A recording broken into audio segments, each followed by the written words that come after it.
Hey guys, how you doing? I am late as usual. Sorry. Okay. So once again, we'll let everyone get on board here. Cross post more pages. What does that even mean? I don't know what that means.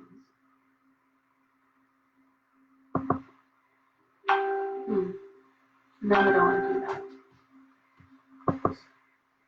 All right. Hi, Sean. How you doing? Here we go. It's freezing here. It's getting cold again. That makes me happy.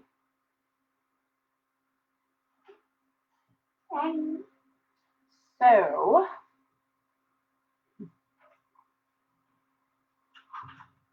I thought I had time to do some research. Of course, I didn't.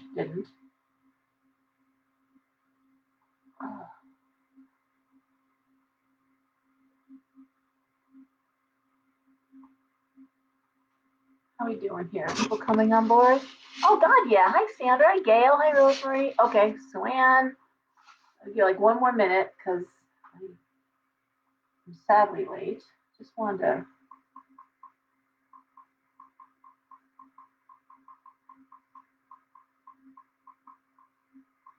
Check a fact before I, yeah.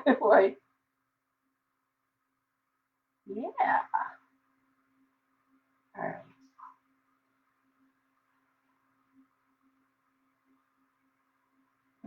Okay. Hi, Vanessa. Hey, Paul. Nicoletta's awake. Hi, Christine, Janice. All right.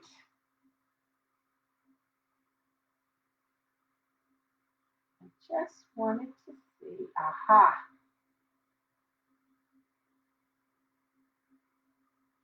Okay. That's what I wanted to look at. Okay. Good. Now I know.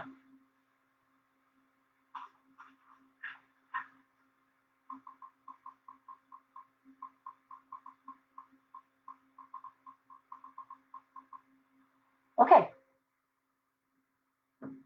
All righty. Everyone's here. Christine, Heidi, hi. Okay. So let's talk. It has been a hell of a couple weeks. Exhausting couple of weeks. Is the lighting okay? Is everything good out there? Hope so. Where do I even start? Well, since the protest, and now the inauguration, I have to say the store has been subdued. Not quiet, but subdued. I think people are literally going out and coming right home. They're coming in the shop, they're shopping, God knows, thank you, they're shopping. Bless everyone. Hey, Mary. Hey, Wendy. But they're definitely going right home. I think they're coming home from work and going home. They're out and home. And so that made me think that maybe it would be a good time to talk once again about wards and warding and protection. Because also from my texts and messages and calls, people once again with the nightmares, with the broken sleep, with the sense of dread, for lack of a better word for it, sense of dread, a lot of anger. You see on Facebook, we're getting really angry, uncalled for, but maybe for them it is called for. Not how I want to do my thing, but anyway. So, wards and warding. The first thing that most importantly is to protect yourself and your children. And as I've said 1,000 times, you want to protect your heart chakra. You want to wear something that hits right here, or if you were saying the Pledge of Allegiance, this spot here. That's your heart chakra. It opens here and it opens between your shoulder blades. So when someone stabs you in the back, they're literally stabbing you in the heart chakra. And this is where you take your psychic hits. Hey, Sandy. Mary. Okay. So you want to protect that area. Now, I used to sell many, many moons ago. They were so cool. There were these St. Michael medallions, and there were 2 medallions on a leather loop. You were over your head, and if one would fall here and one would fall behind your back. And have not been able to find those again. They were amazing. Had them for quite a while. You could make your own, of course. Hey, Gina. Oh, fun. Oh, I gotta let him out. Hold on 1 second. Wait a second, or he will yell, yell, yell. I'm sorry. Okay, that's better. Otherwise, he's gonna scream. I forgot to put his cage. Come on, Orlando. Come on. Hey, hello. So, heart chakra. Hey, Barbara. Hey, Shot. And I gotta get pop-ups off this thing. I don't know what I'm doing. Technology is not my friend. So, heart chakra, protection. Wear something over your heart chakra that means protection to you. If you're a Christian, wear a cross. If you're a pagan, wear a pentacle. Wear a dark stone. Mongolian shaman, wear a literal plate over this area. Okay? Hey, Donna. But basically, you're going to protect this area and do the same for your kids. Give them something they can wear. Or send them to school with some protection oil and just have them do it themselves. A little dot of protection oil right here. Okay? And that will help suffice. That will help in terms of protecting them, especially empathic little sponges that they are, from picking up the pain, the suffering, and the anxiety that's around everybody. A hematite ring on your finger, probably one of the best things to help ground you, absorbs negativity, and you are busy, huh? And what? I know. Okay, so you have your little thing on your leg. You have a little metal band. So there's that. Okay. Self-protection. Your homes. Many people will say to me that they live with someone who is either depressed, angry, suicidal. I mean, I hear it all. I hear a lot of different things. Lavender. Actually, it's so funny. I was on my phone. Lilac, and I'm going to talk about that, Rosemary, in a second. Lavender actually isn't really a protection oil. It, in fact, it invites spirits in. Lavender and copal tend to attract spirits. So if you're looking for a restful night's sleep, as long as spirits don't bother you, go with your lavender. Give me a second, though, and I'm going to get to that in a sec. So a lot of times they'll say, how do I clear my house? How can I keep the house clear? And the truth is you can't. If you're living with someone with chronic depression that's untreated, or bipolar, or any mental health issue, or addiction, as soon as you clear it, it's like opening the door and the wind blows all the dirt back in. It's very hard. But what you can do is protect your space, your room. And then some people will say, well, but my parents go in and out of my room, or that this person goes in and out of my room. Okay. Salt across the doorways. These are simple protection and wards. Sea salt across your door. Okay. Your front door, any entrance, and many people salt their windowsills as well. Any entrance into the home. Salt. What it does is it doesn't let negativity cross. So that person comes in your home, they're going to leave their negativity at the door. They're not going to drop it in your home. And that's what weighs down a home. There was a funny meme about sage that I posted, all the pressure that we put on sage. And someone else posted, people think that sage kills demons. And, it doesn't. Sage does not kill demons. Hey, Faith. And big move for Faith, still unboxing. What sage does is it lifts the energy. It's like spraying Lysol. It kills germs. Well, actually, there's reason to, it helps actually clear bacteria out of the air, but it lifts the energy. It helps break up negative energy. Negative energy, if you've ever been to a bar after a fight, have you been in someone's house who's going through a divorce? You can feel it in the air. It vibrates with it. No one has to even tell you there was a fight. or that they had been fighting, because you can feel it. And energetically over time, that collects and it actually weighs the house down. We've all been in homes, if you've gone looking at houses with realtors, where the energy felt heavy, it was hard to breathe, it was oppressive, or there are homes that are light and breezy, and I like to hear that people feel that way in my shop. Hey, Susan. Hey, Angela. Okay. Again, salt, Angela. The words aren't going to keep her out of your room, but salt the doorway. Okay. And the other thing is to put sigils on your doors. You can use holy water. You can use your full moon water that everyone talks about. We're making full moon water. What do I do with it? What do I do with it? Well, here you go. Take the water. You can use a paintbrush, a little brush if you want to, or your finger, and paint a sigil. Again, a pentacle if you're pagan. Put crosses on your doors if you're Christian. And many people say, well, I don't practice, I don't go to church.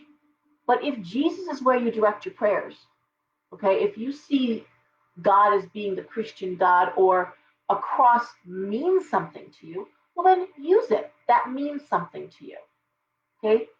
I had someone who wanted to buy a pentacle last week, and I'm like, you're welcome to buy it. He goes, well, it means, what did he come out with?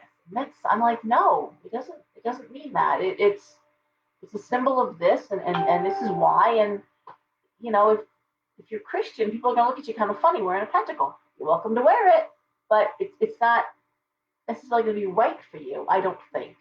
It'd be like me wearing a yarmulke. I mean, it just. I mean, that was a bad example, but you know what I mean. It doesn't fit. But hi, Mike. My brother's here. Susan's here. Okay, so using things that mean something to you.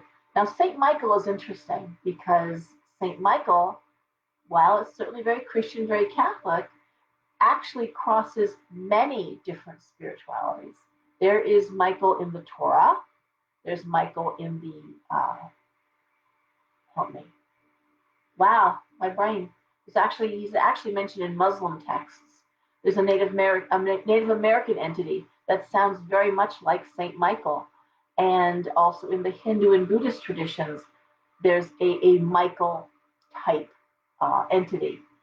So he actually crosses, he and Gabriel are the only two archangels actually written about in the Bible, but they do cross different religious sects. And so many, and Italian witches call the archangels when they call the quarters, and work with holy water, and work with crosses, just the same way people who practice Santeria and Voodoo do.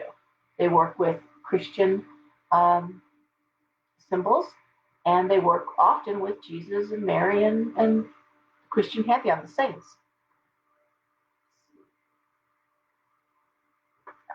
Here we go. I'm sorry.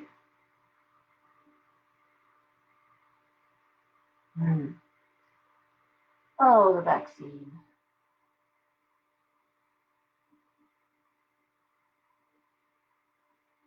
Everyone's having a unique reaction to the vaccine, especially the not the Pfizer, but the other one.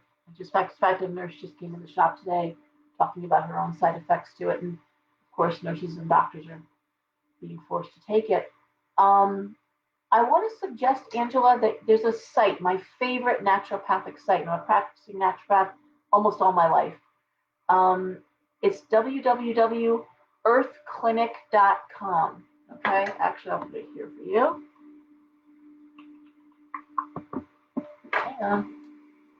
It is a great site. It's huge.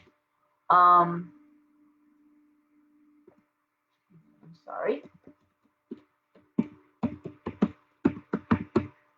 Okay. Great site. You can look up by immune system. You could look up by cure. And what I really appreciate, there's wonderful narratives written, like diabetes or psoriasis or cod liver oil, or you pick it. But the comments are invaluable because people comment about their experiences. Well, it didn't work when I took this, when I mixed it with this, then it worked. So inflammation, all of that. I will say, I know that with chemotherapy, taking green juice, which is seaweed based, green green drink, I think they call it. It's available at health food stores, but it's heavy with seaweed, and that pulls the metals out of your body. I don't know. Um, and I'm always cautious because I don't want to be responsible for someone getting hurt. I mean, zinc, I've been taking zinc. Um,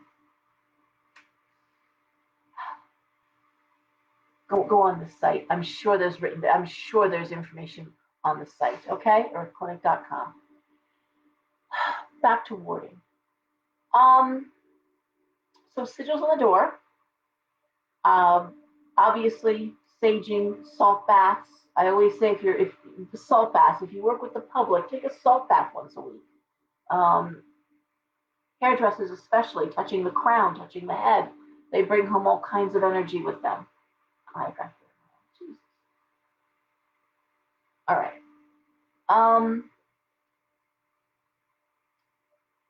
Warding your room. You can also use, again, salt across the window sills in your room.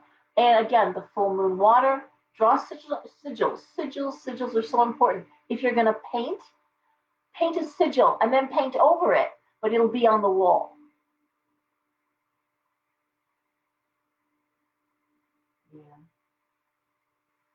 Okay. Our properties are front doors. One thing, and I don't often talk about demons and evil spirits and energies, and I don't believe they're out there. I do. I think people make a lot of their own problems, unfortunately. But one thing is certain: you never answer the door or a tap on the window. You never open that. Your angels and ancestors and anything working for your higher good is free to come and go, and they will take that liberty. Negative energies have to be invited in. And I have had so many people tell me that there was a knock on the door, they're tapping on the window, and they opened it. And I'm like, but didn't you look first? I mean, didn't you? And then that's when the havoc starts. So please keep that in mind. Doorbell rings, just check and make sure someone's there. If no one's there, don't open the door. Okay? Don't open the door to strangers. Don't open the door, and if you don't see anything but the doorbell rang, keep the door shut. Okay, you can teach your kids that too. At the door, hanging wind chimes, anything that makes music, particularly metal chimes.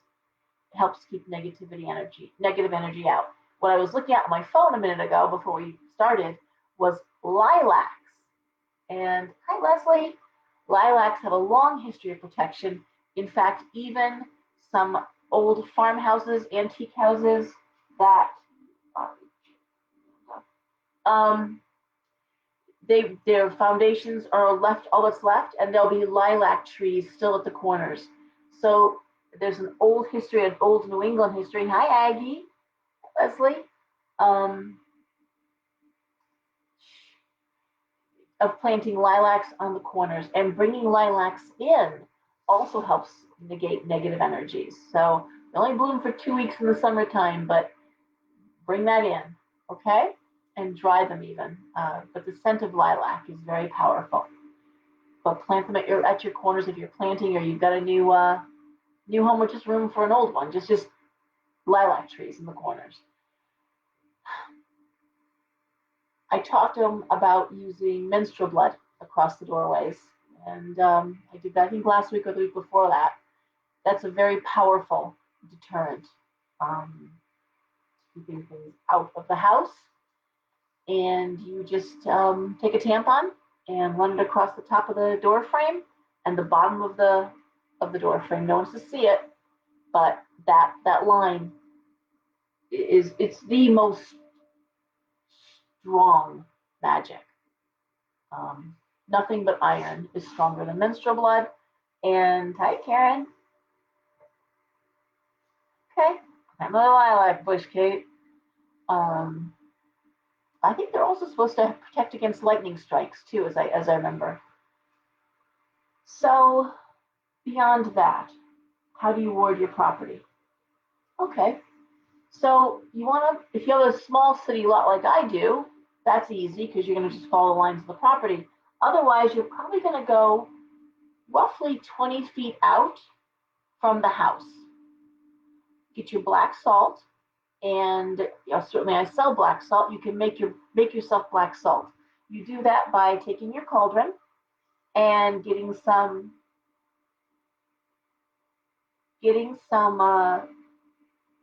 coarse sea salt, and you just grind it with your pestle, um, and literally as it'll cleans your cauldron nicely. But the iron, the leftover charcoal, all those herbs create black salt.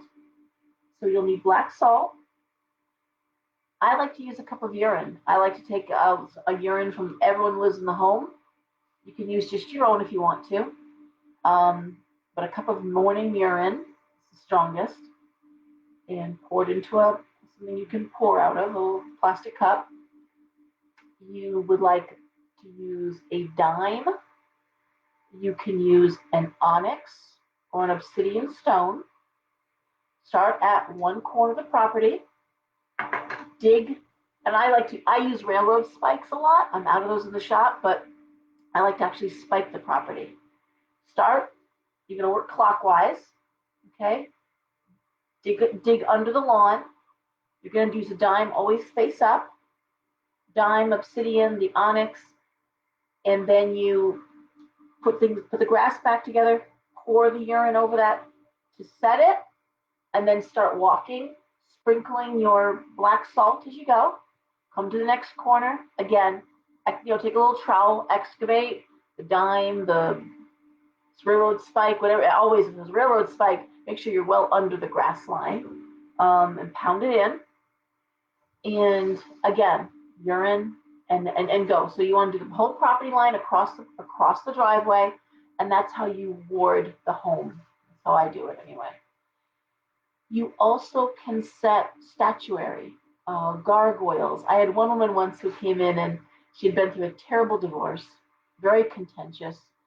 She and the kids were in the house, and she said, I just feel like I need a guardian or a guard or something at the door, but I don't have much room. It's a very small porch area. I said, well, there's things you can do and put there. I said, but she said, well, I'll show you a picture of it. So she shows me a picture of her front door and her porch area, and I see this beautiful stone lion, right? Big, like 3 feet tall, this beautiful lion. And hi, Patty, Dee, Angela. Yeah, planting those, yeah.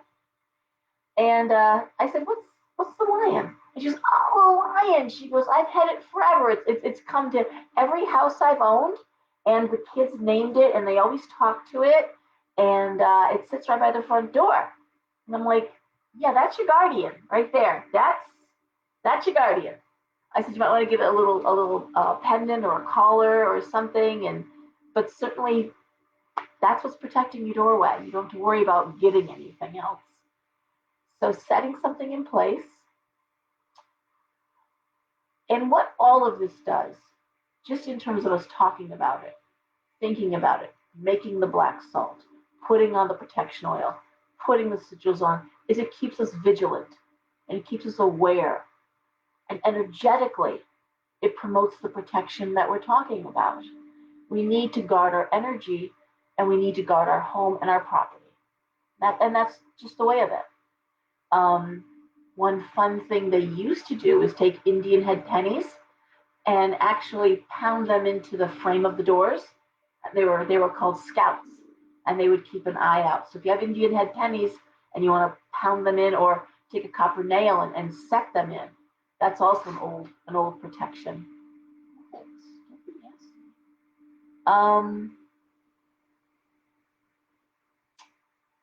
I recently had someone come in who, and this is very common in Australia, I've never heard of it happening in the States, but it does.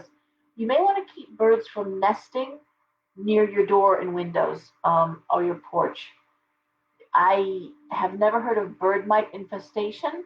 It's a real thing, and it's a nasty thing, turns out. It is hard to get rid of bird mites once they get in your home. And of course, I keep wild birds away because I've got a domestic bird, an exotic bird. But think twice before you put bird feeders and bird houses right near your home, just a little further away. And maybe not feed birds right on the front porch. Besides the fact that it attracts rats and other animals too, just away from the house. I'm only saying that because of this. I'd never heard of it before, and it's a really big problem in Australia. But it's man, the story she told was not good, and it literally. Oh, I think bed bugs are bad. Bird mites are much worse. So, what else can you do to protect? Cactus on the windowsills is protective. Obviously, a witch ball over the front door or in the entranceway or over the kitchen sink. Something about running water attracts spirits. Many people in the bathroom, in the shower, on the toilet will have visits. It's very common. Something about running water in the home. I'm trying to think of other things you can do. Anybody want to add anything? Does anybody have a special ward or any special protections for the home they want to talk about?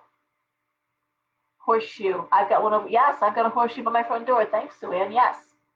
And supposedly you hang it ends up to hold energy versus ends down. And then I've heard the other way around too. So I don't know. Hang it however you feel best. A wreath on your front door. Anything else, guys? How do you protect your homes? What are you doing out there? Okay, Paul. But you're feeding them off the back porch. What I'm saying is don't put a feeder right there where they can get near the windows. I don't think I would ever have one of those feeders attached to the window itself. I think I would probably avoid that. Again, I've never heard of it happening, but I just heard about it in Fairfield, actually it was. And I wouldn't want to go through that. Okay. Amethyst and salts, absolutely. I love putting on the windowsills again, stones. I keep a huge chunk of black tourmaline on my own front porch near my front door.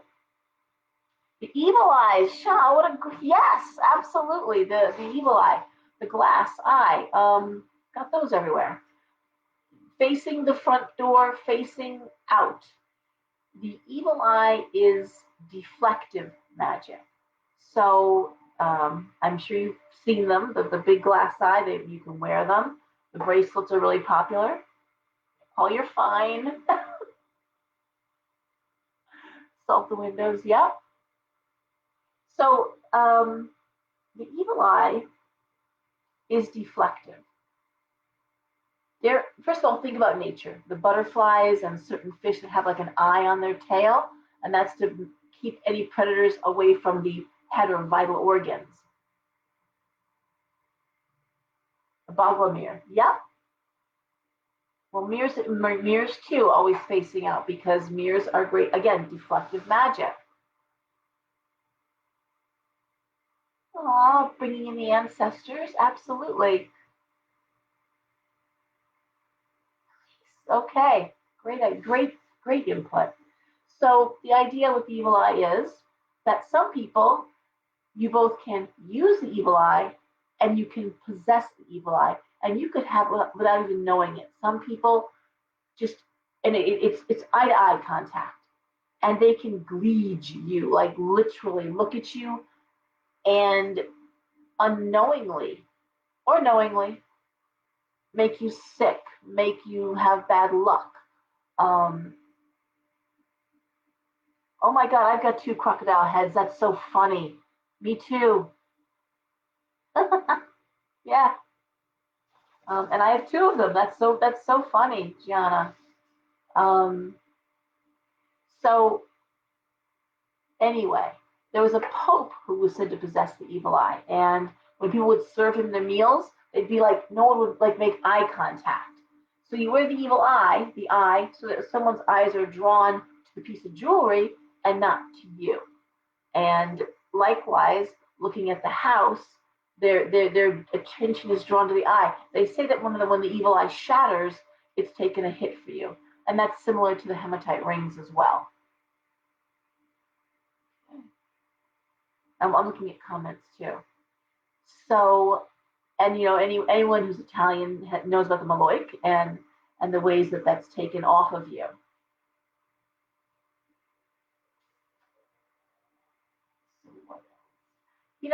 We don't talk enough about ancestor reverence,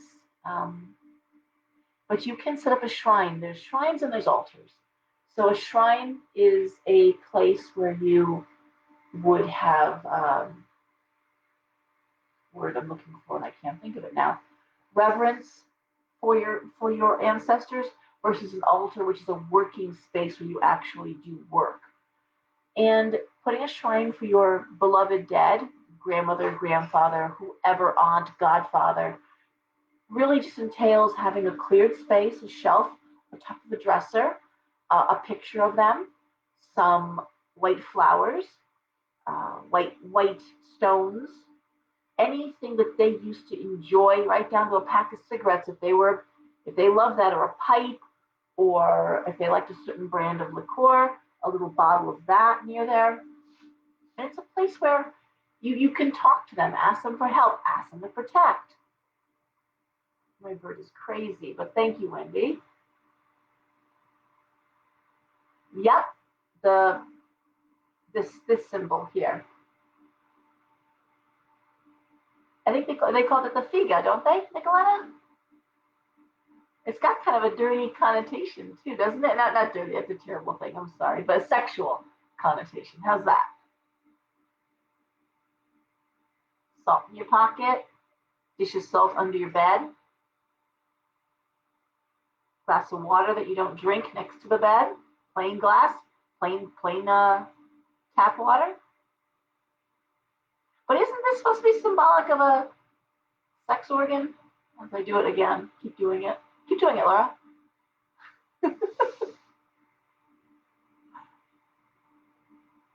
Yeah, there you go. Thank you. The coochie of protection. Oh my God. And I've sold those in my store too. I've had those in the shop. The little fists of the. Keep doing it, Laura. Please keep doing it. Okay. Anywho,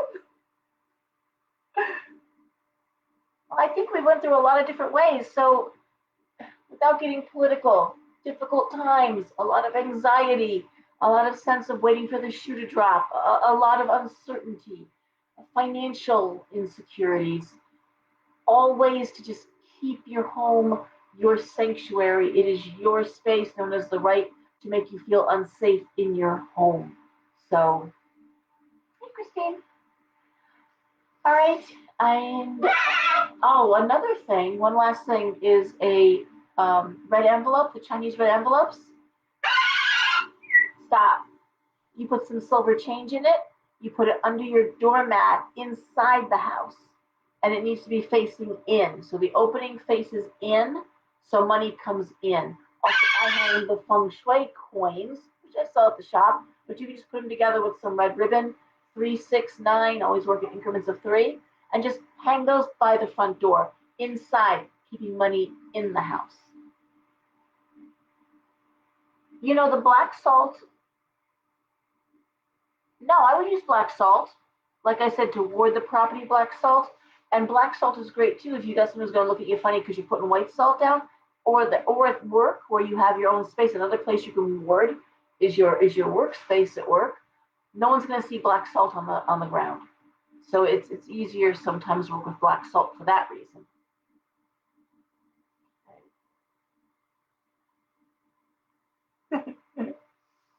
All right, that feels good, right? You should feel a little more protected, a little more secure, and all of this. And I just had a wonderful novice witch. I do not like the term baby witch. I love you, Instagram witches, but that is just sets most of our teeth on edge.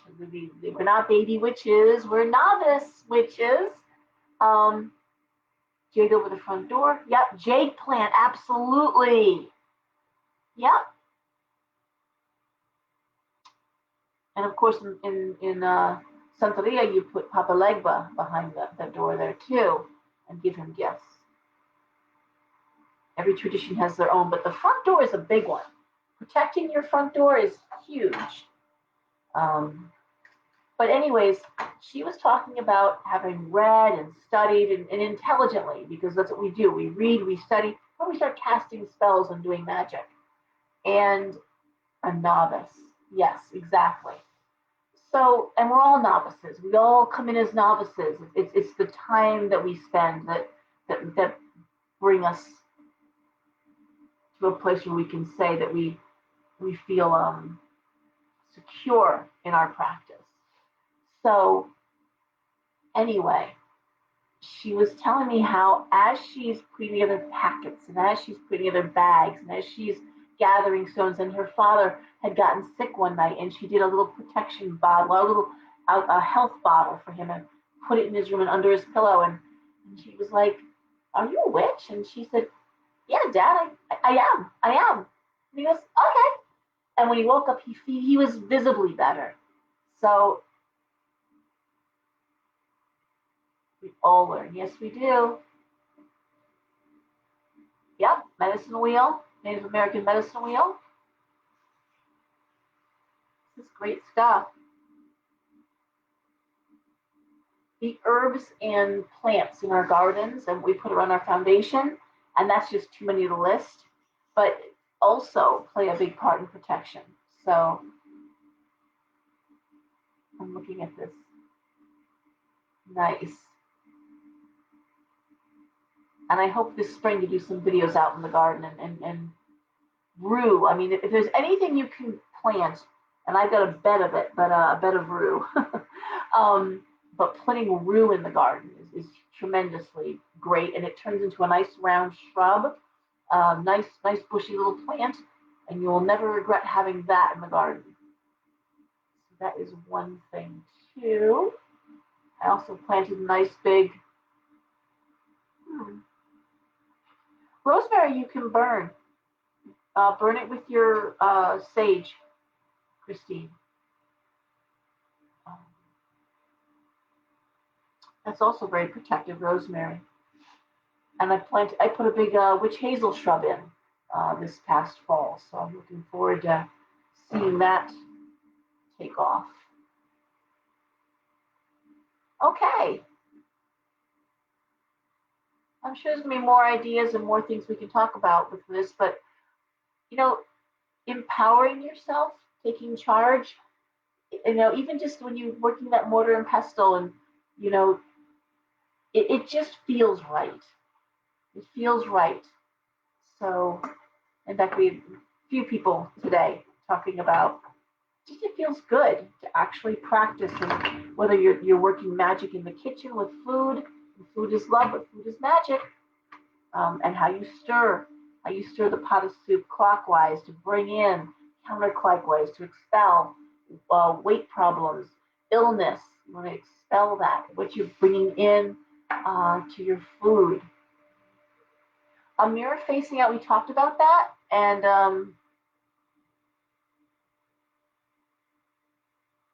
okay. And yes, any doorway, Christine. Yes, it is. The mirror, and I do this at my shop too. The nice thing about the mirror is you want to send back. So if somebody's driving by my shop and they're like, "Oh, I love going there. I love that place." Well, yes, send that back to them, absolutely. But if somebody is sending negative energy, like, "Oh, I hate those shops," or wish it wasn't there, well, they can take that back too. So that's where mirrors are nice. Thank you, Angela. And when I do finally get, and people are asking me now about my Young Witches Club, and I just don't want to do it as a Zoom thing. I love these Friday night videos. I think I've been doing them now for well over 2 years. I've been doing these every Friday. I think I missed one Friday where the internet just wasn't cooperating. And one when, yeah, there was one or two where the internet wasn't cooperating. I actually thought I was talking to everybody, and there was nothing being recorded. That was great. Thank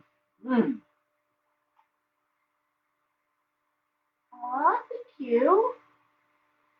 So anyways, the idea with the Young Witches Club is, again, taking young witches in their early 20s. I want that young energy, and I want to hear about new ways of doing things. So we're going to talk about the old ways for sure, and dressing a candle, and why we do certain things, and moon phases. And I mean, I've got a whole long list of what we'll be covering in classes with homework, but it's also going to be something that people can participate online as well. It's free, and I'll be happy to look at people's homework assignments and what you're doing there at home too. But I really want the interaction, and I am a hands-on person. I don't do well with masks. I don't do well with technology. I love this. I appreciate this, and I certainly do my fair share of. Oh, thank you. Oh, Angela, thank you. Anyway, I'm getting all happy now. But anyways, I do appreciate that. Talisman has been a labor of love, but it has been all my life savings. And I was just telling someone tonight, that's why I was late, because I was talking to a good friend of mine at the shop. You know, I was told it was never going to work. I was told it was a stupid idea. And for the landlord in the Monroe shop, when I first opened, it was like, maybe you should sell Beanie Babies. I'm like, Beanie Babies? Do you mean haunted Beanie Babies? It's like, no. Like, do you mean like possessed? Yeah, at that point, I get, You're like, no, just, Beanie Babies, or I'm like, okay, Beanie Babies, sure. And as some of you remember, when I opened my shop, I opened up with a handful of merchandise. It was not a fully packed shop, because honestly, if the community didn't like it, I was going to close down. I was never going to stay where I wasn't wanted. And my young son, who was 2 years old at the time, and my daughter Daisy, who was, I want to say, 7. All my kids have worked behind the counter at different times. You've all met all of them. Even Devin, who's like my unicorn, she comes in every now and then. People are like, ooh, Devin, because I talk about her, but people don't actually see her. Don't talk about my kids a lot. They've all asked me to not discuss their business, or so there's not a lot about them because I respect their privacy. Hi, Haley. So anyway, it certainly shop has grown. It was never a time where it wasn't appreciated. It took me 5 years of 12, 14-hour days or more. In the beginning, I was open 7 days a week, and it was constant. And I didn't draw a salary for 5 years. And it's just, but it's grown. It's grown. It's grown. I looked for 6 years for a new space. I always wanted to be a freestanding building. I always wanted to live over my shop. In this process, I did get divorced. And then as a single mother, I was told about Derby by my landlord. I am working now to buy the building. And it's not because I can't buy the building, it's because of how the building is set up with 2 other pieces of property attached, and trying to get this taken care of during COVID. And my landlord spends a lot of time in Florida. So trying to get that all done with an attorney to divide the property, that's been the delay, guys. So the building itself is an 1844 solid stone block building. It's all Ansonia granite. The window wells are like this deep. It's as close to a castle as I'll ever live in. At some point, I will get it finished up here, and I'll let you guys take a look around. You always see the same corner. And my skull there, that's Mary. She's from China. I don't know. What else can you see? Fireplace. Let's see. I mean, I need to paint. And what can you see? My deer skull over there. Orlando is over in the corner here. Oh, that's my cabinet of everything. Oh God, herbs and stuff. Oh, anyways, it's 2 floors. So the 3rd and 4th floor. Yeah. And at some point, we'll be doing a tour of China's beautiful apartment. She is on the 2nd floor, and it is stunning. What she has done with her place is absolutely amazing. And so we talk about it, we talk about it. Thank you, Sandra. Um, anyway, um, we're going to do a video. Just do a walkthrough video so you can see what a real bohemian apartment looks like. It's spectacular. My own son and Daisy, we were helping bring some stuff up, and we know when like a 14-year-old boy comments on something, it's pretty amazing. He's like, "Wow, her place is so amazing." It really is. So we'll be doing a video of that. And unfortunately, with all the hours I work, I don't have time to work on mine like I have on other homes I've lived in. So it's been a slow work in progress. I've torn apart the kitchen, I've ripped out cabinets, but anyways, that's for another day. A 1921 stove, that's my pride and joy. And surrounding yourself with things that you love is a wonderful thing. And when you are single, you get to do that without having to, that's what I'm looking for. Nothing wrong with it, by the way. I'm married twice, but it's kind of nice to pick out colors that you like just because you like them, and you don't have to debate or, oh God, what's that horrible word I hate so much? When you both give something up, and I always forget the word because I really don't like the word at all. But you don't have to do that when you're single. You just pick out stuff you like and enjoy that. So, loving your home, caring about where you live, having respect for it, keeping it clear, keeping it clean. It's all part of protection. Okay. So I'm going to shuffle cards and let's do Tarotscopes.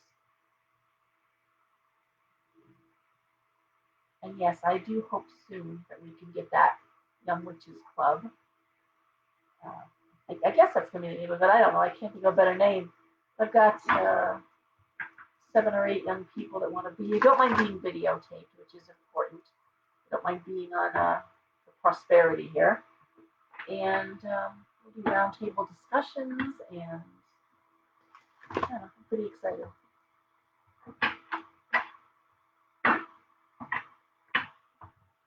I'm thinking we'll do that every other week.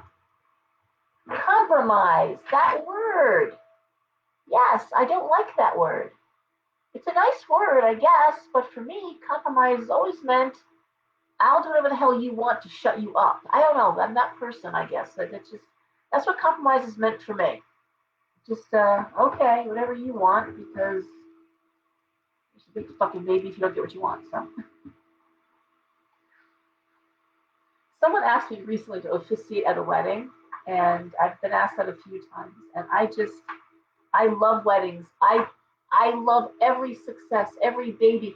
I've been around long enough now, 13 years. I've watched some of your kids grow up. I've seen kids go through high school. My own kids go through high school, college. Roy was 2. He's 16 now. Getting married, having babies, buying homes, getting your degrees. I mean, I love every bit of it, but I will not officiate at a wedding. Even though I'm a reverend and I can do that, I can't. I just, there's something about it. That's not my energy, and I'm the wrong person for that.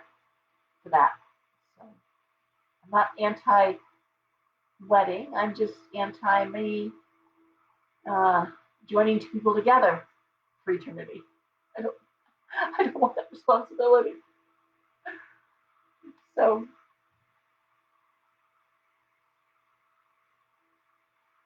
when my sister-in-law, my brother got married, Andrew officiated. Andrew Neblett, Dr. Neblett, our very good friend, and we had a beautiful hand fasting on a beach in Rhode Island. It was probably one of the most beautiful weddings I've ever been to and been part of. So, anyway, I'm going to start with Aries, and I'm just going to talk about the week. Next week, we're going to talk about the stellium in Aquarius and Jupiter that's going to be in Aquarius. And we're going to talk about, I'm going to show you again how to find out where that is in your personal chart, your natal chart, and we're going to discuss what all this Aquarius energy means. Thank you, Vanessa. Thank you, Vanessa. Yeah, I can't. I can't. Although in pagan ceremonies we don't use the word. The honor and obey wouldn't be part of that. But yeah, I nope. Sweet. So, anywho, so for anyone out there that's new, I do a 6-card spread. 1, 2, 3, 4, 5, 6. The pyramid. First card is the situation. The next 2 cards are the what's right on top of it, influencing it, and then the next 3 are the short-term outcomes, because this is a short-term reading. So Aries, with this wonderful energy we're dealing with, how you doing? Okay, Aries, Queen of Swords.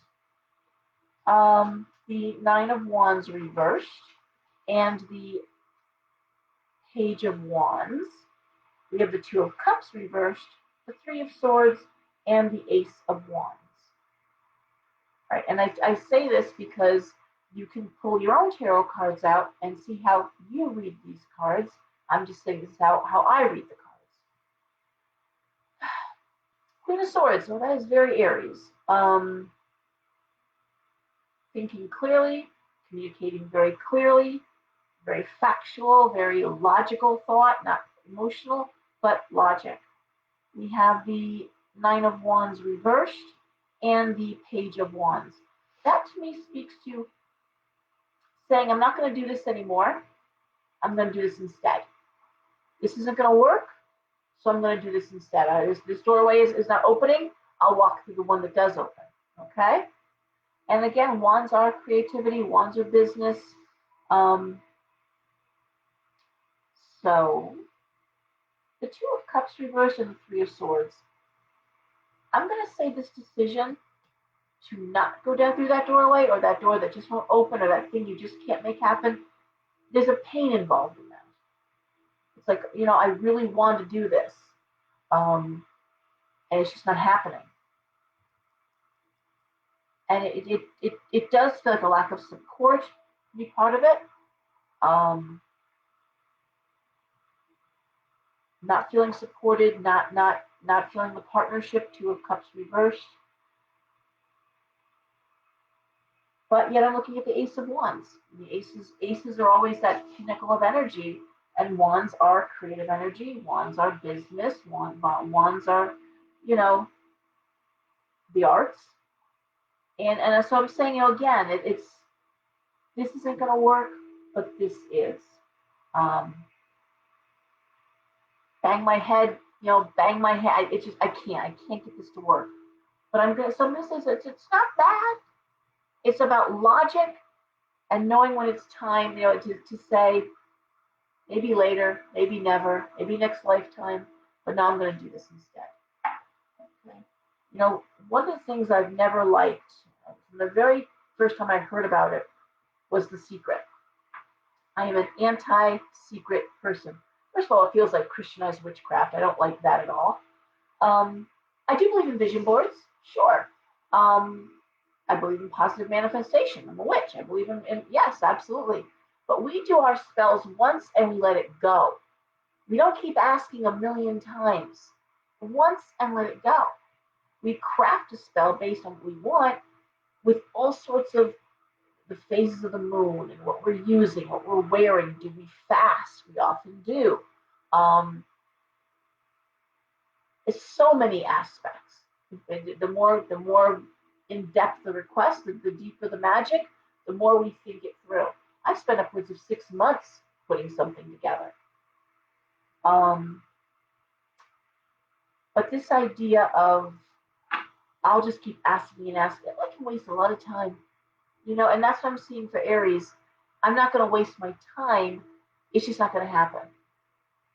Okay, I'm going to do something different, and it's with the Ace of Wands right there.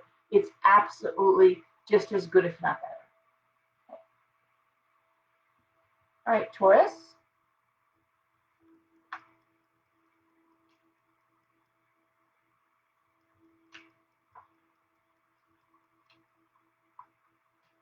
Okay, Taurus, I see the Six of Swords reversed.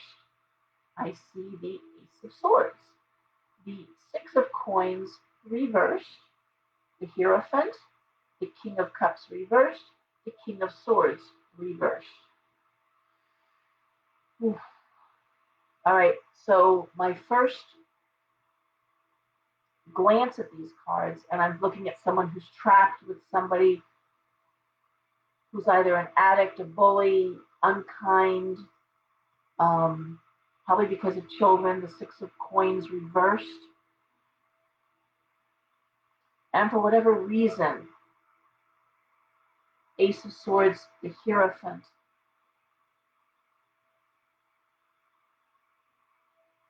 Strong words and action, and yet the desire to preserve the marriage or the business. Okay, the Hierophant could also be a business. I say that because the Six of Swords reversed, you may be thinking about getting away, you may be thinking about, maybe you are, maybe you're making those plans, you're just not going to do them right now. It's really how you're going to deal with somebody who seems to be out of control. Now, you might say, Laura, I'm happily married, I'm a Taurus, I love my husband. You know, there's nothing like that going on.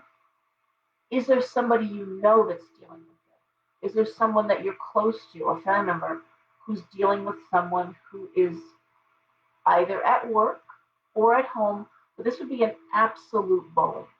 This would be someone who is emotionally crippled and crippling. And the idea of, I can't run away right now, I can't get away from this person, so how are you going to handle it? Ace of Swords, the Hierophant. The Hierophant is also institutional thinking.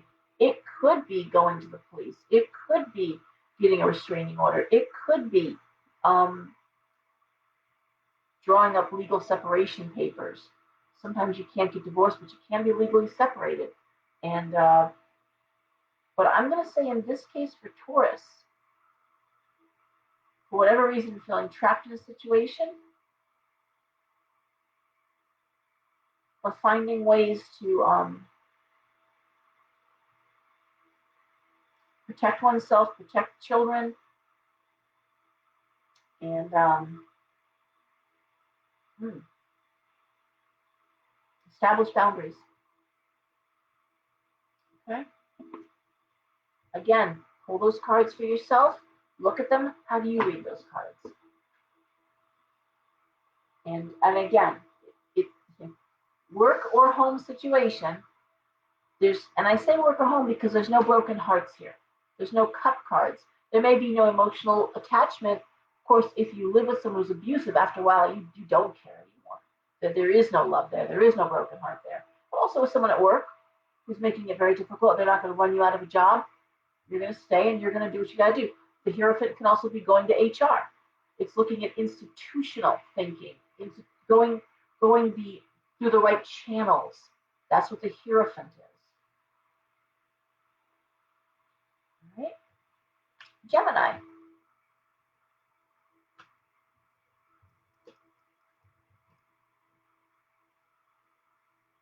Oh, one last thing.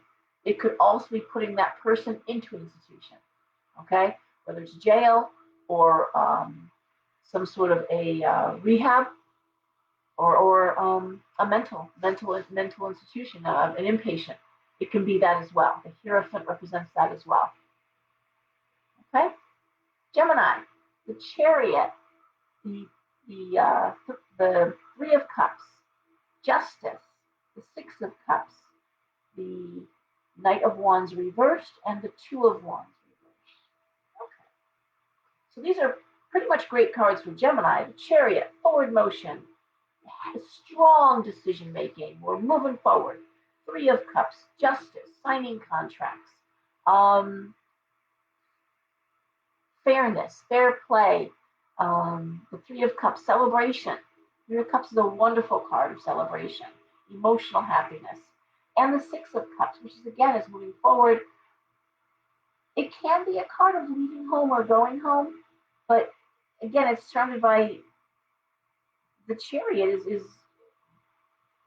again healthy forward motion. So I love that. Now, these last two cards, the Knight of Wands reversed and the Two of Wands reversed. Okay, so the Knight of Wands reversed is two things. One, it could be a young man who's out of work, a young man who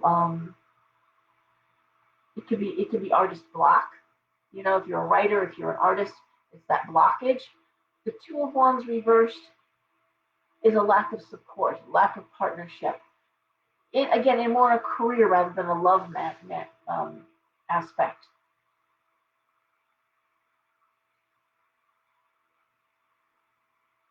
So the way I would see this,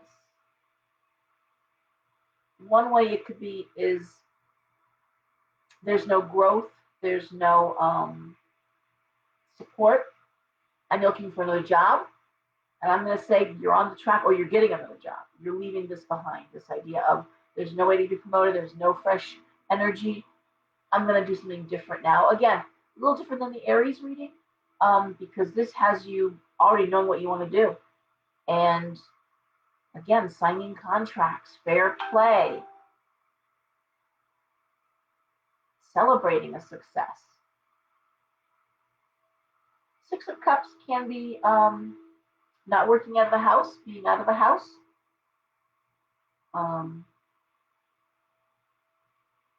Sometimes the Six of Cups is a homesickness card, but I don't see that any evidence of that here that would support that. But the Six of Cups, sometimes it speaks to homesickness.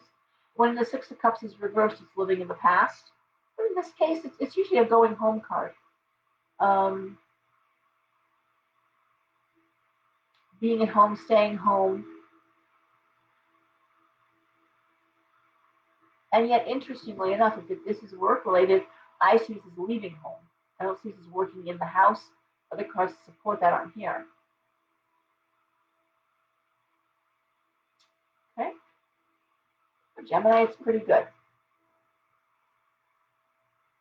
All right. Cancer.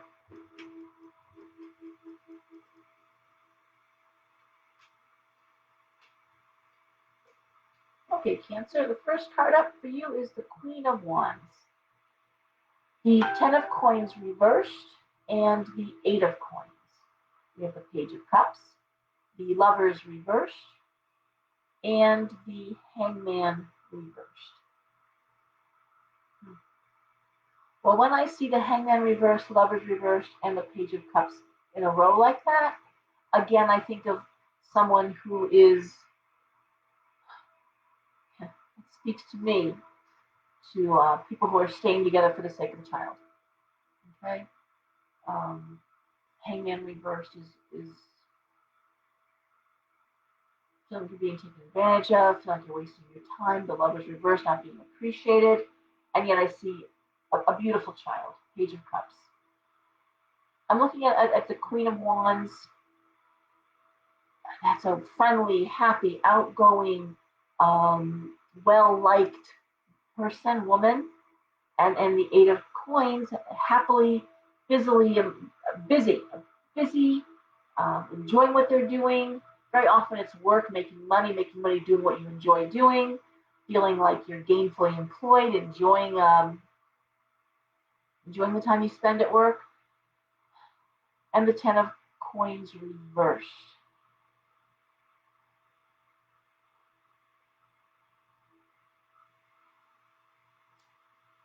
I almost want to, I'm just one more card here. The World. You know, these cards speak to me as someone who's making the best of a bad situation. Maybe it's a marriage that is no longer passionate. But biding your time, biding time for a child to get old enough. Not wanting to break up the family home or thinking about selling the house. The way I would look at the Ten of Coins reversed is it doesn't make sense to sell the house because you wouldn't make the money in the house. Ten of Coins reversed is financially not making money with the house, in the house. It's Now, this really does speak to a delay, working hard, making the best of things, and enjoying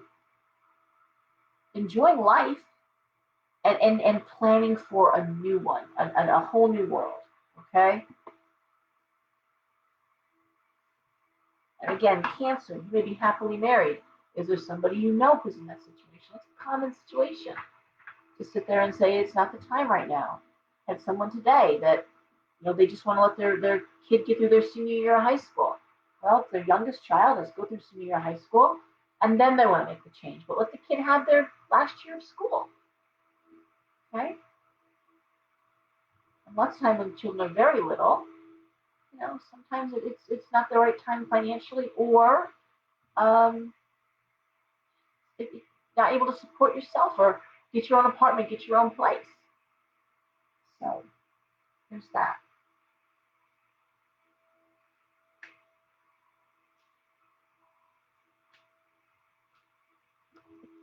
Okay.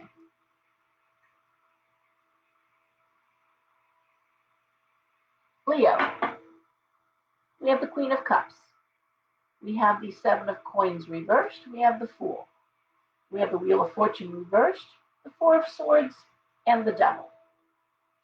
Lots of contradictions here. So we have the Queen of Cups. Now the Queen of Wands we just discussed, friendly, a hard worker, well-liked, um, outgoing.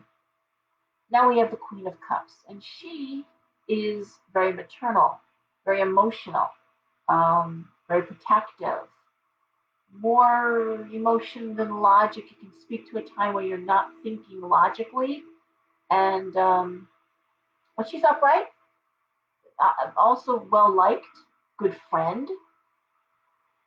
Seven of Coins reversed, and the Fool. This is about how do I make more money? How do I grow my business? How do I progress? How do I promote looking forward? I mean, how do I bring more money in?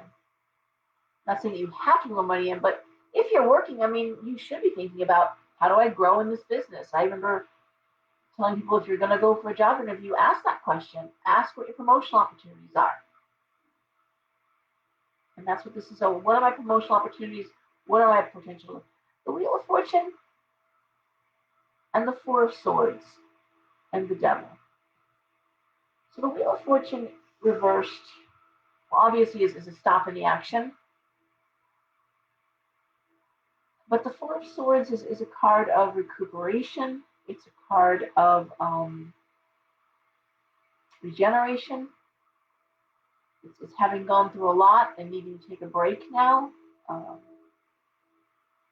recuperating even from an illness or from an endeavor, a difficult time. I'm looking at the Devil though, right there, in front of it, and the Wheel of Fortune, reversed. And it makes me want to think in some ways, I mean, I'd love to see that Devil reversed, because it would mean you're pushing that out, but it's almost like you're it's almost like you're dancing with the devil. It's almost like you're choosing to stay in one place with something that's toxic because it's easier, you know.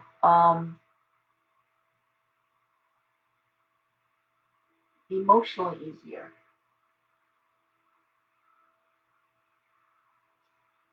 I don't see children involved in this decision. It like, again, it's not about staying with something toxic, because in this case it just looks like maybe,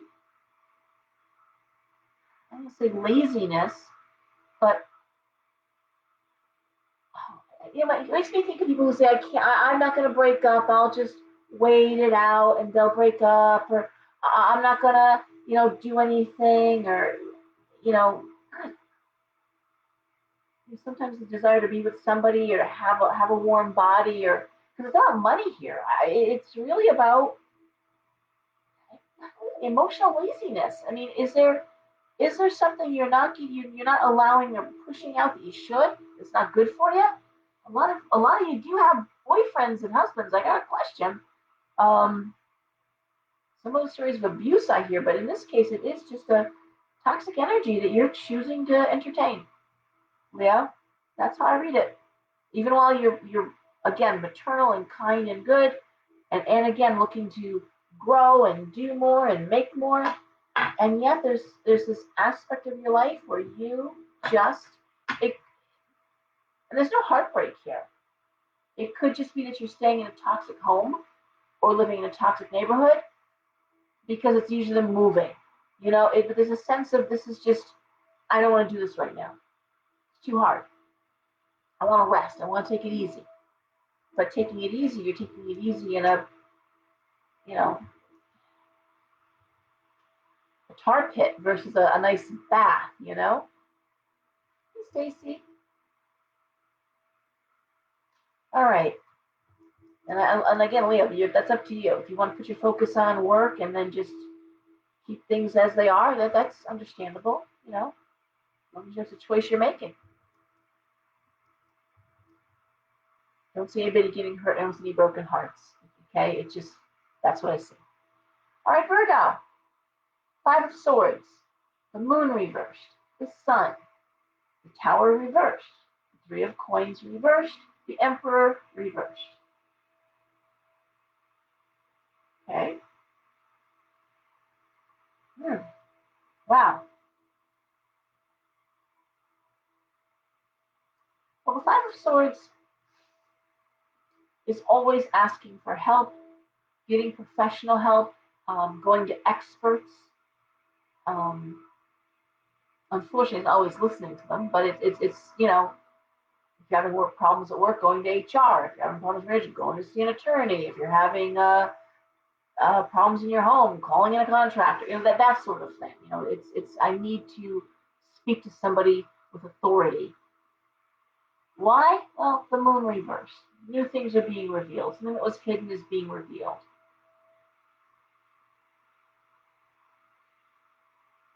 I really want to put this at work versus in your personal life because I'm looking at the Emperor reversed, the 3 of Coins reversed, and the Tower reversed. It could be as simple as, and I've heard this a lot, you work for a company and they're in financial trouble. And that's really how it reads, honestly. The Emperor reversed and it's you choosing to go before it goes under. Why do I see it being successful? Because I'm looking at the Sun. So if in fact you suspect, Virgo, that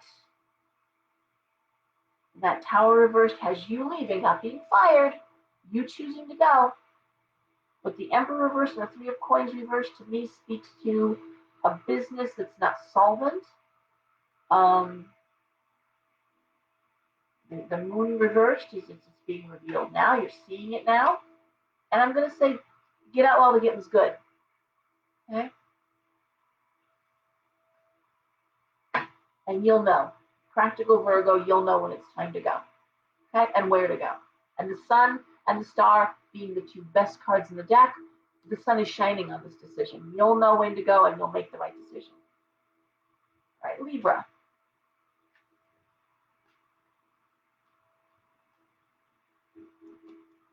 Libra. High Priestess reversed. The 10 of Swords reversed. The 10 of Wands reversed. The Hermit reversed.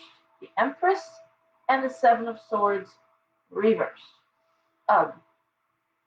Ugh.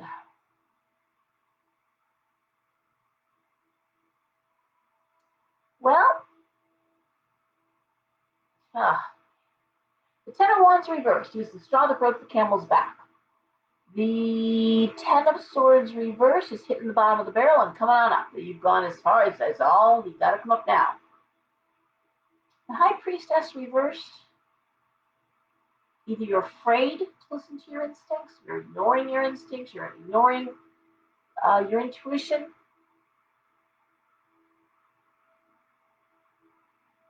The Hermit reversed has you separating yourself, choosing to be alone, choosing to remove you. But then there's the Empress.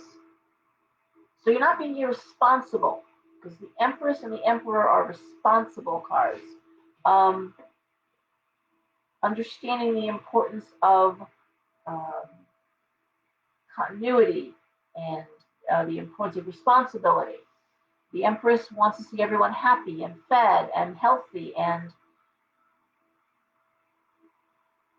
I really do think the problem with the Seven of Swords reversed is there's people talking shit. I think that there's people around you, Libra, who are being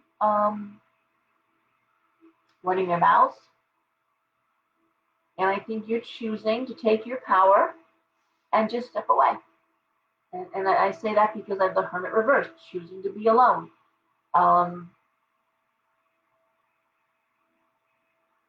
Start with the Camel's back.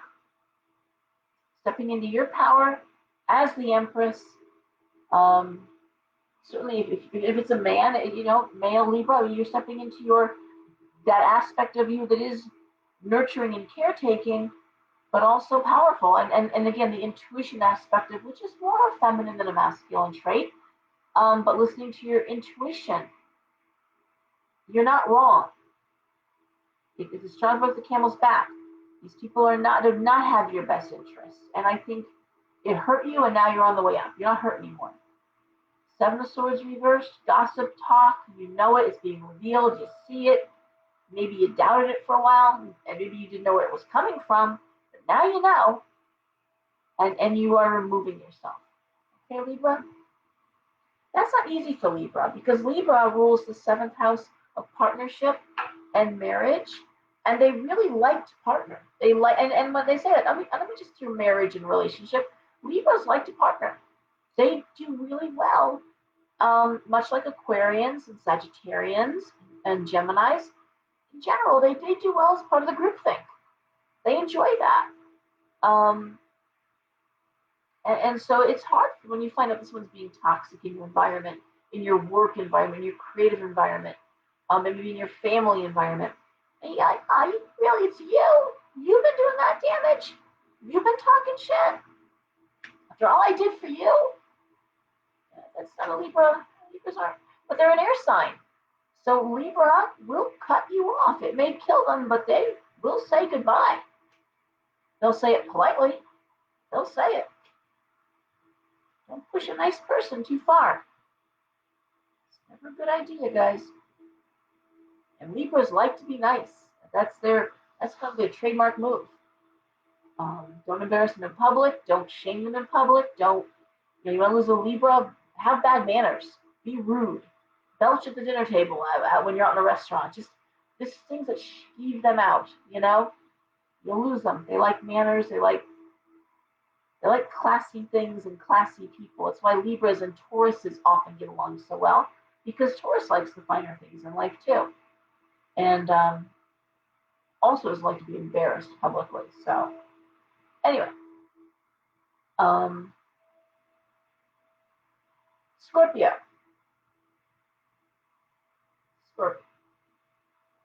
Four of Cups, the Eight of Swords, the King of Wands reversed, the Three of Wands reversed, the Star reversed, the Ace of Coins reversed.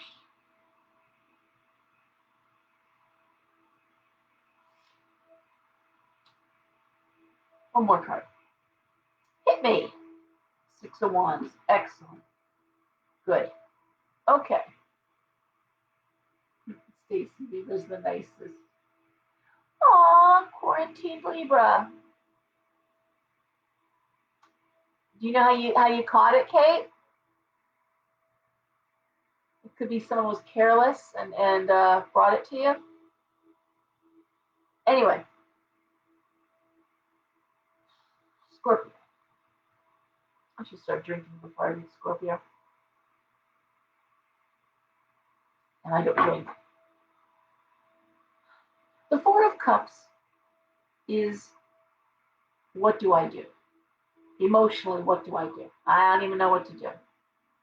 Eight of Swords, sadness, mourning. King of Wands reversed.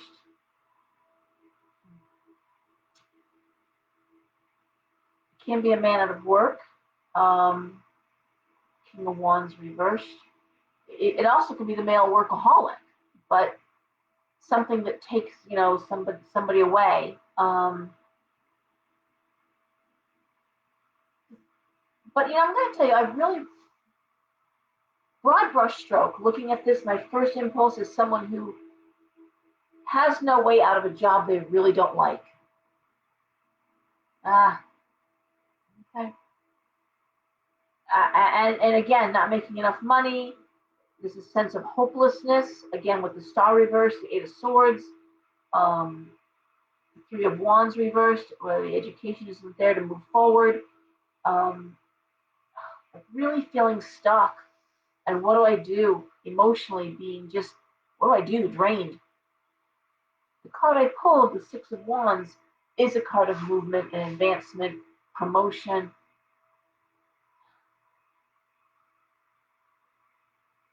The thing is, I think it's promotion, advancement in a way that you haven't thought possible.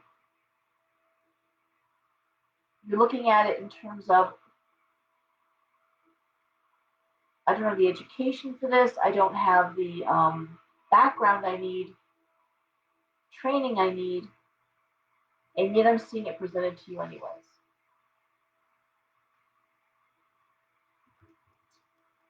Eight of Wands reversed. Focus on work. There's an answer there at work that's going to take you out of this situation. And yet it's like the last thing you want to do. With the Four of Cups, it's like feeling just emotionally done, tired, done. No point. And yet I'm going to say hardworking, you know, that workaholic. I mean, just not about being lazy. This is about just, I don't know how this is ever going to work out. And yet I'm telling you it does. And yet I'm saying there's another way, a different door. You know, you're looking at this door and this door. Well, there's door number 3 that you haven't even thought about going through, or, you know, curtain number 3. That's the one. That's the one for you. But that's a shitty way to feel, I got to tell you. And it all does relate to work, coins and wands, and that's all about work. Okay. Sagittarius.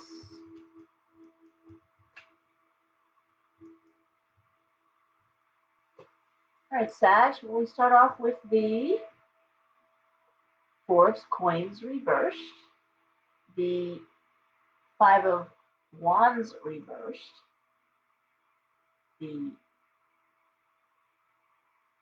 Magician reversed, the Nine of Coins reversed, the Ten of Cups reversed, and the Seven of Cups reversed. These are fun cards. Well, the first thing is a little different.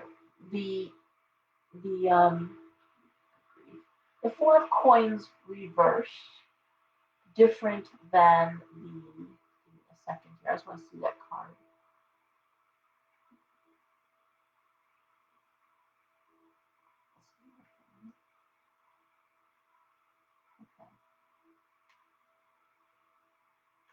I'm sorry, I'm trying to see a card. I want to compare these two cards.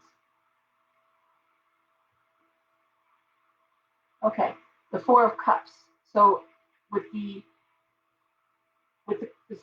Scorpio reading, I just did the Four of Cups at the top. Okay, what do I want? Okay, emotionally. And with Sagittarius, we're seeing the Four of Coins reverse, which is, how do I earn money? How do I make money? But knowing, again, it's reversed. So it's like, I know what I need to do. The Five of Wands reversed is tired of the same argument over and over and over again. Tired of the same fight. Tired of the same situation. The same conflict. The same challenge. It's the same thing. And the Magician reversed, you're not working in your field of study, in your field of, in your area of expertise, what you're best at. Nine of Coins reversed, not making the money you should be making, not being paid what you should be getting paid for what you do. The Ten of Cups and the Seven of Cups reversed. The good news is you know how to make money, and the Seven of Cups reversed has you know what you want. There's some aspect of unhappiness in the home. Ten of Cups reversed, emotional unhappiness there. Same fight over and over again. I'm going to say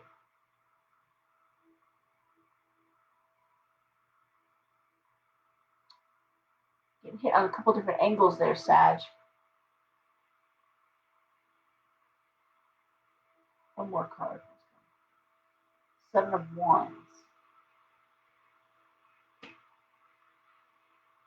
Well, the Magician reversed. The Master reversed. And the Seven of Wands. The idea of going on for education, some sort of education, often a master's degree, but if not, some sort of educational certificate program. There's some training that's missing here, some educational component.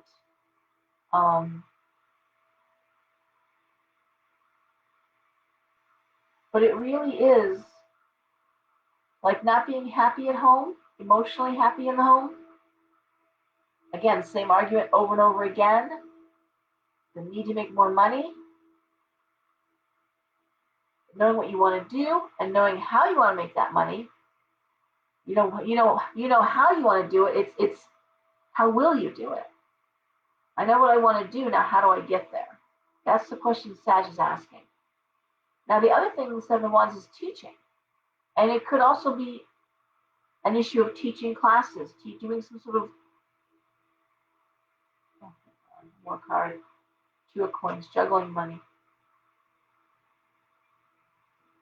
It could be trying to maintain one job or one career while you're branching off to start a second, like starting your own business on the weekends while you work a full-time job during the week. I will say, though, I don't know if anyone's making it easy for you at home, Sag. Looks like it's the same thing, and not really happy there. So you're looking at it from both ends of how do I make more money and what do I do to be happy? Juggling money, you'll be okay. And there's some sort of a educational component that has me wondering what if you need to take a certificate program or some kind of training that'll get you into that next space up. Hey Sam, how are you? Hey Andrea.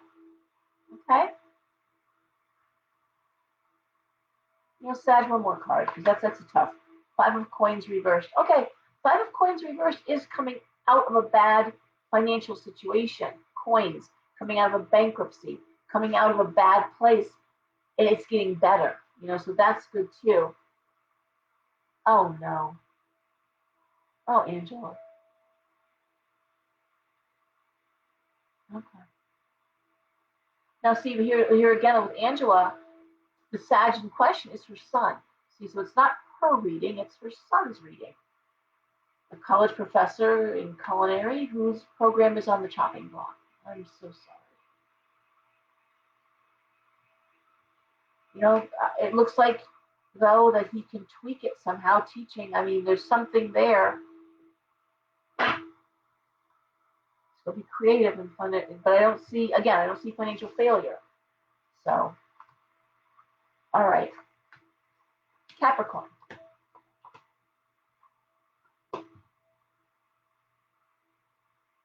And also, just so you know, too, Angela, it could be with that last card that they may find the money to keep the program going in some capacity. Okay? There's that too. All right. Capricorn. Well, we see the King of Coins. We see the Two of Swords. We see the Nine of Cups. The Temperance reversed. Page of Swords. And the Page of Coins. Oh my God. So the King of Coins, of course, is a wonderful card. It speaks of business and money and prosperity. The Nine of Cups, wishes coming true. I mean, that's just a fantastic card. The Nine of Cups, as I've always said, I do a Nine of Cups wish spell kit, and it is your wishes coming true. Things you only hoped could happen, happening. But not without a price. Temperance reverse. That's things out of balance. What's out of balance? Well, rock in a hard place. I'm seeing a lot of communication. I'm seeing money. I'm not seeing love here. I'm not seeing connection with somebody else. I'm seeing, again, lots of communication, money, page of coins, ways to make more money, um, facilitating money. Yeah, that's just great stuff. But there's a price to pay. And the price to pay, and I can tell you too, working crazy hours, you pay a price. There's so many games and so many practices that I missed with my kids. All four of my kids played sports. Can't work a 14-hour day and be at a game. Working weekends, of course. So what I'm looking at here for Capricorn is this wonderful upward, and it looks like Capricorn's fine with it, by the way. It's just making a choice, rock in a hard place. I mean, I don't think something has to give, because again, all these wonderful things are happening financially and really being respected. The King of Coins, I mean, those are great cards. It just, there's something missing there, and we know what it is. And the Four of Wands reverse, it's fun. The Four of Wands upright is celebrating it. And of course, no one can celebrate because you can't go out anyway. But this idea of socializing, and I don't want to make it sound it's all about, relationship. It's also about just not being able to socialize. No time to do that. Okay, Capricorn? Not bad. Actually, pretty good cards. Aquarius. Because we are in Aquarius season. Crazy ass Aquarius, as we say. Okay, Aquarius. We start off with the Nine of Swords reversed. The Knight of Swords. Okay, so it's Nine of Swords reversed, and then the Knight of Swords. To be clear, we have Judgment reversed. We have the Five of Cups reversed. We have Death, and we have the Knight of Coins reversed. Okay, so how do I read these cards? Well, obviously this is about money and decisions. The first card, which is really great, the Nine of Swords reversed, is the end of anxiety. The Knight of Swords is forward motion, okay? Moving forward, bold communication. This is what I want. I know what I want. And this is moving on. The Five of Cups reversed, moving forward. Endings, the Death card, in this case, really does speak to endings.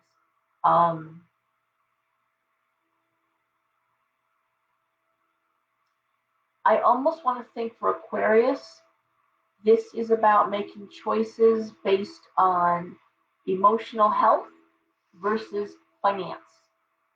So saying, you know what, I'll make less money, but I'll be happy. Or I don't care, I'll take an unpaid vacation, I need to get away. Something's got to give. I would put this emotional, but it's really not. There's no cup cards except for the Five of Cups reversed, which is I'm moving on. Temperance reversed. I'm sorry, Judgment reversed. Aquarius isn't going to be held back. And I'll tell you what, with the Talisman Aquarius we're going to be talking about next week, Aquarius will not be held back. Jupiter's in Aquarius. I mean, that is all about the movement, along with all the other planets that are lining up to either be in or are in Aquarius right now. It is crazy Aquarius energy. That's innovation. That's like, what? I'm opening my business. I don't care. I'm not waiting any longer. I'm done with this. I'm tired of waiting.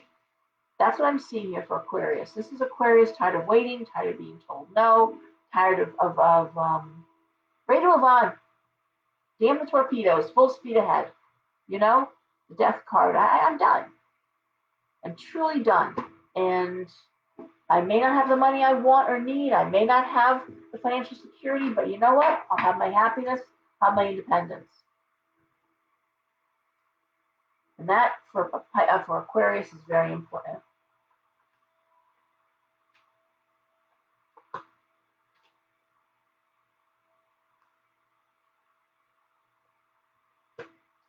Okay, Pisces, last one.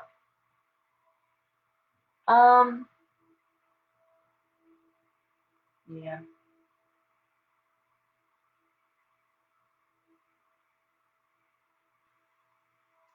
It's funny, Angela, because I had a reading earlier today with somebody who was putting the restaurant in the market. Um, yeah, can't keep it going. So the Queen of Coins reversed, Pisces. The Knight of Cups, the Ace of Cups, the Eight of Cups, Strength, and the Three of Coins reversed. Well, the Queen of Coins reversed, the Three of Coins reversed. Yeah, money ain't so great, but everything else is. you know, the Knight of Cups, the Ace of Cups, the Strength card. These are wonderful cards for being in love, loving what you do, love coming in, being strong in your convictions and in love. The Eight of Cups is often leaving home, moving. Um, in this case, because I'm looking at the Three of Coins reversed and the Queen of Coins reversed, it could be that you've got to downsize. Pisces, it could be that you have to go home, for a while.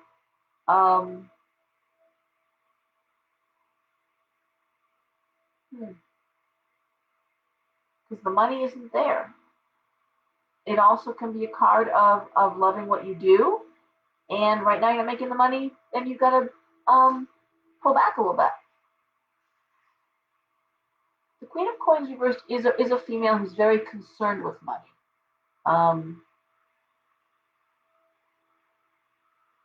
And it also could be, again, these cards are so great except for two of them.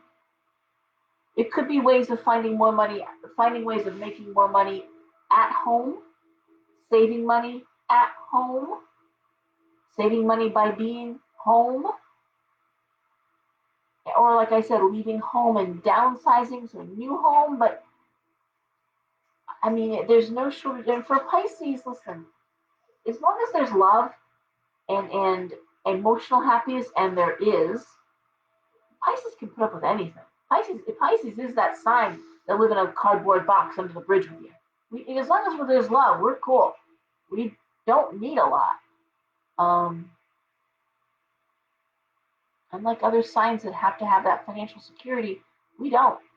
We know it'll work out, but not to have emotional support, not to live in a state of passion and joy for Pisces is a nightmare. We have to love what we do. We have to be around people we love. Or we'll leave. In this case, though, you might be leaving to be with somebody you love. But there's still, broken hearts here. This is just about money and finance, and we'll figure it out. We'll find a way. Okay? It also, just one more thing, with the Queen of Coins reversed, could be a woman who is working extremely hard. Getting ready for kids to leave home. Trying to make money to facilitate that. There's no educational cards here. And it could be someone who will be downsizing with kids leaving home. I say that because I'm looking at the Knight of Cups, the Eight of Cups, could be kids leaving home. Again, strong. So it could be getting ready to downsize with an empty nest going on. Okay? But again, lots of love, lots of emotional support, and so the financial stuff will take care of itself. Okay? Hi, Patty. Gail, Anne. All right. Okay, so next week we'll be talking about Aquarius. The Aquarius, thank you, Nicoletta. It is. The Aquarius stellium, how to find it in your chart. And cool, I'm looking at comments. And how that's impacting us with Aquarius, with Jupiter in Aquarius. That is innovative energy.